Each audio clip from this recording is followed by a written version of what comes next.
Welcome friends, आज हम solve करेंगे क्लास 10th एक्सरसाइज 1.1 का क्वेश्चन नंबर 3 पार्ट 3। क्वेश्चन में बोला दिए गए नंबर का पहले एलसीएम मालूम करिए, उसके बाद इसका एचसीएफ। यहाँ आपको दे रखा है 8, 9 और 25।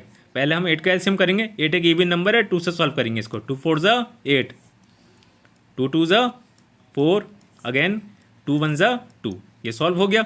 9 ऑड नंबर है, इसको 3 से करेंगे। 3 3 ज़ा 9, 3 1 ज़ा 3, ये भी सॉल्व हो गया।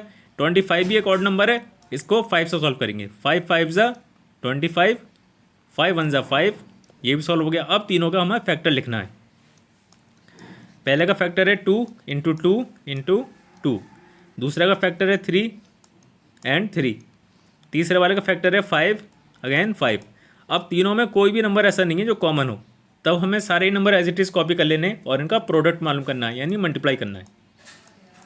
पहला फैक्टर लिखेंगे, उसके बाद दूसरे का फैक्टर और मल्टीप्लाई लगाकर फिर तीसरे का फैक्टर।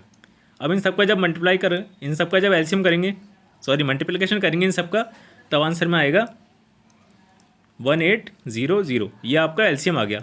अब हमें इसके आगे इसका एचसीएफ मालूम करना है। अब हम सॉल्व करेंगे इसका एचसीएफ, हाईएस्ट कॉमन फैक्टर।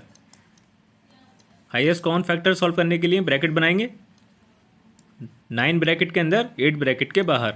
8 1 ज़ा 8, माइनस करने पर 1 कैरी बचा। अब 1 छोटा नंबर है तो 1 ब्रैकेट के बाहर 8 ब्रैकेट के अंदर। 1 8 ज़ा 8, सॉल्व करने पर क्या आया 0, तो इसका फाइनल आंसर आया 1। अब हमारे पास एक नंबर और है जिसे हमें सॉल्व करना है, तो जो ये आंसर आता है इससे हमें उसको सॉल्व करना है।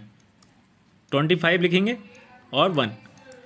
25 का टेबल 1 से पढ़ेंगे या 1 का टेबल 25 से पढ़ें तो नंबर सेम रहेगा, तब क्या आया 0। तो इसका फाइनल आंसर आया, यानी हाईएस्ट कॉमन फैक्टर आया तीनों का 1। ये आपका फाइनल आंसर है।